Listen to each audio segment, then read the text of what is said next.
Let's see the question. Two flasks 1 and 2 shown below are connected by a valve of negligible volume. When the valve is opened, the final pressure of the system in bar is x into 10 power minus 2.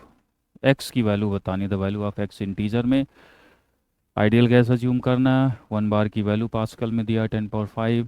Molar mass nitrogen का पता ही 28 दिया हुआ. Are की value. तो इसमें देखा जाए दो फ्लास्क है यहाँ पे सामने बना हुआ है. एक कंडीशन है, फिर इसको ओपन कर दिया. दोनों का टेम्परेचर अलग अलग है. इसको मान लें T1 है, इसको T2. तो इसमें दो कॉन्सेप्ट यूज हुए हैं. एक तो हीट ट्रांसफ़र का, जो जो हायर टेम्परेचर पे हीट जितना देगा उतना ही लोअर टेम्परेचर वाला सिस्टम लेगा. ठीक है. और फाइनल जब इसको ऐड कर देंगे तो heat given by one one part of the system is heat accepted by other. Total heat आपका जो यहाँ से गया वही एक्सेप्ट कर रहा और फाइनल टेम्परेचर सेम हो जाएगा. तो heat given equal to heat received. तो वो कंडीशन लगानी होगी.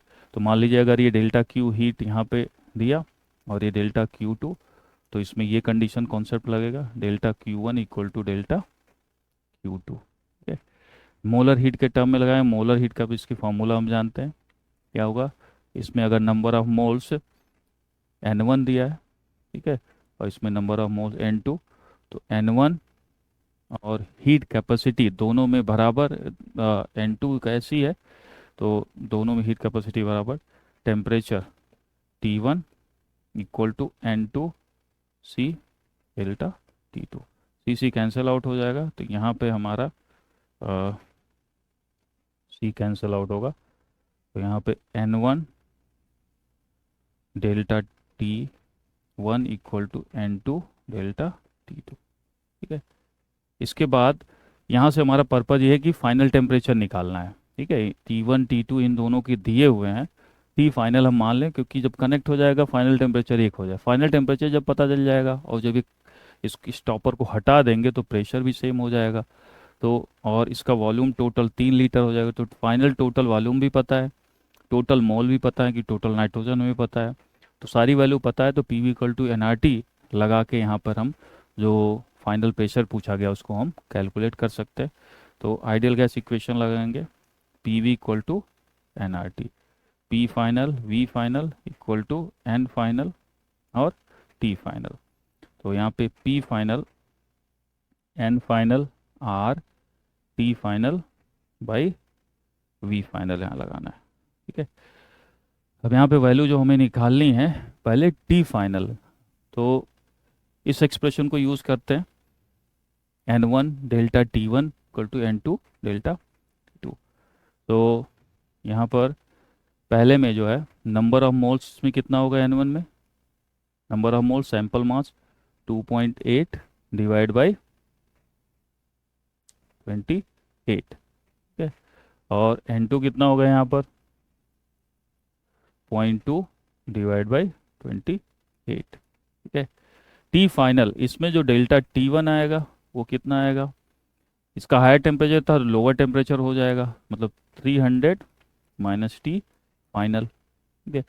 इसमें क्या होगा डेल्टा T2, इसका कम है तो ज़्यादा हो जाएगा. ठीक है.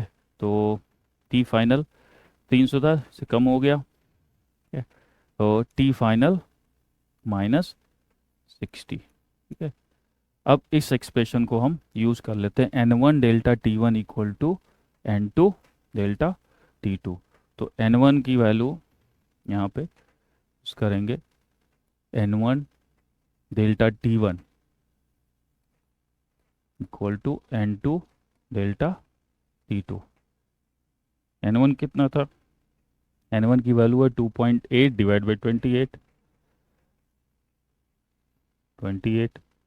और डेल्टा T1 कितना है 300, जो इसमें टेम्परेचर का डिफरेंस आया है. इसे 300 माइनस TF. N2 कितना है, N2 is 0.2 divided by 28. 0.2 divide by 28. यहाँ पे कितना होगा delta T2, delta T2 TF minus 60. ठीक है. अब यहाँ पे देखो 28, ये कैंसिल कर दें, ये हो जाएगा आपका 14, तो इसको मल्टीप्लाई कर दें। 4200 minus 14 TF equal to TF-60। इसको थोड़ा सा अगर करें तो 14 एक 15 हो जाएगा 15 TF, और ये माइनस से प्लस हो जाएगा 4260। TF की वैल्यू कितनी आ जाएगी?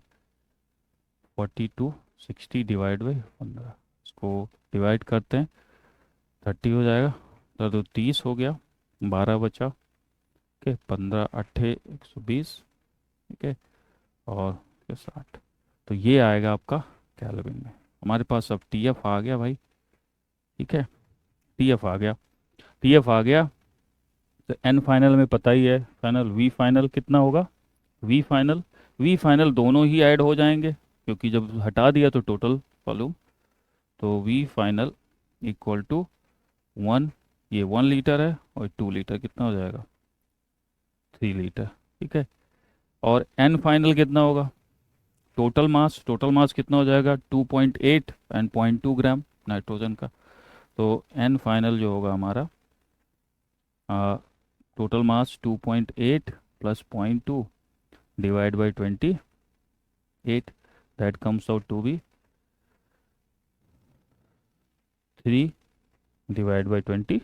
ये सारी वैल्यू यहाँ उठा, PF equal to N final RTF by V final, इसमें वैल्यू रखते हैं, ठीक है।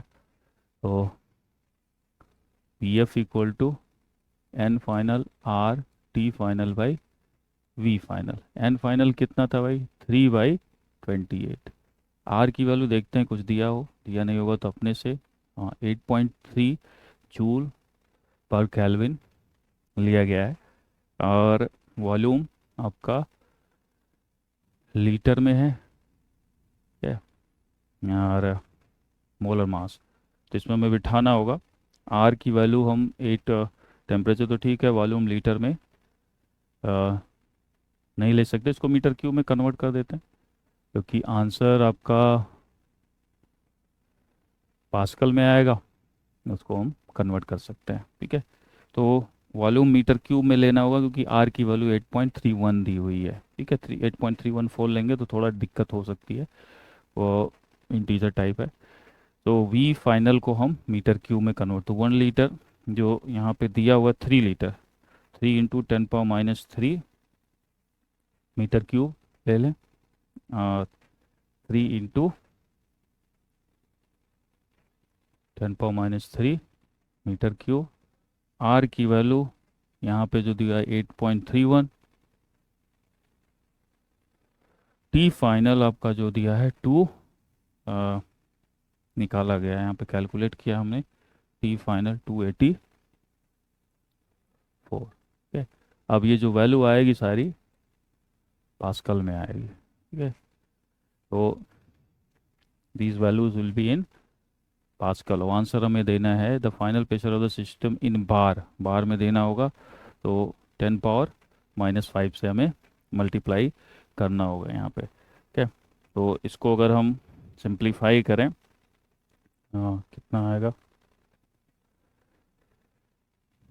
3 कैंसल आउट, ठीक है। और ये अगर यहाँ पे देखा जाए, 228 4 है, तो 10 के पास आएगा, 10 समथिंग, तो 83.1 को, और 10⁻³ ऊपर चला जाएगा, ठीक है। तो 10 से मल्टीप्लाई होगा तो अप्रॉक्सीमेटली 84 पॉइंट समथिंग आएगा। इंटीजर में हमें लिखना है, तो यहाँ पर, ठीक है, को डिवाइड करेंगे तो 84.29 के आसपास आएगा, इंटू 10⁻³ पास्कल आ गया, ठीक है। अब देखते हैं क्या दिया हुआ, 10⁻⁻² दिया हुआ बार में कन्वर्ट करना है तो क्या करोगे? 84.29 इंटू 10⁻³ इंटू 10⁻⁻5 से मल्टीप्लाई कर दोगे तो बार आ गया, that comes out to be 8429 into 10⁻⁻2 बार। अब ये है 84, तो इसका नियरेस्ट इंटीजर में आंसर देना है। नियरेस्ट इंटीजर क्या होगा, 84.29 है तो 84 होगा। तो आंसर शुड बी, एक्स की वैल्यू कितनी आनी चाहिए, 84। Nearest integer 84 is the answer.